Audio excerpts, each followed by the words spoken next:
तो एक सवाल दुनिया के लिए खड़ा हो गया। सवाल था, कोरोना को कैसे रोकें। भारत जैसे देश में कई परिभाषाएं बनी जिसमें ज्यादातर राजनेताओं की दी हुई थी। कई नेताओं ने तो दवा भी बताई। किसी ने कहा गंगा जल पियो तो कोई बोला शराब पियो, इससे इम्यूनिटी मजबूत होगी और गो कोरोना गो हो जाएगा। इसी एक्सपर्ट्स की लिस्ट में एक और नाम जुड़ गया है। ये महान शख्स हैं बहुजन समाज पार्टी के यूपी प्रदेश अध्यक्ष भीम राजभर।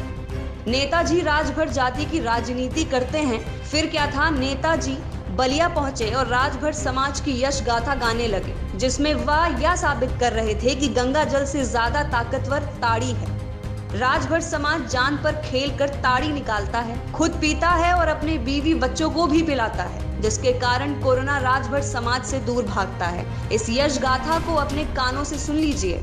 गलती से हमारे बुजुर्ग गर्मी के दिनों में यदि बाहर निकल के सो लिए कि चला तरी ताड़े के नीचे सूत रहे, और ताड़ के सीजन में, चूने के सीजन में यदि गलती से एक बूंद पुरवैया हवा से बह के मुंह खुले में गिर गई तो हमारे बुजुर्ग ने समझा कि नदी की पानी से ज्यादा ताकत तो इस ताड़ी में।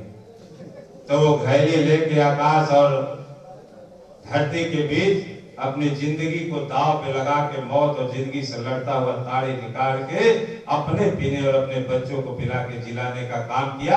आज कोविड-19 कोरोना में लोग कहते हैं कि कैसे बचे, लेकिन यदि इस धरती पे सबसे ज्यादा एंशिएंट प्राचीन पेड़ और कोरोना को भी मात कर सकता है तो वो ताड़ी का जल ही है। ताड़ी ही है जिससे यूनिटी पावर बढ़ती है, और ये ताड़ी पी के आज राजभर समाज विपरीत परिस्थितियों में भी जिंदा। तो सुना आपने, नेताजी का कहना है कि ताड़ी पियो, इम्यूनिटी बढ़ाओ और कोरोना भगाओ। हैरानी की बात यह है कि रैली में बैठी जनता भी इस थ्योरी पर तालियां बजाकर नेताजी को बता रही थी, बहुत सही नेताजी, आपसे बड़ा हीरा हमारे समाज को नहीं मिलेगा। बलिया से अखिलेश सैनी की रिपोर्ट, एनडीटीवी भारत। देश दुनिया की ताज़ा तरीन खबरों से रूबरू होने के लिए सब्सक्राइब कीजिए आपका अपना चैनल एनडीटीवी भारत।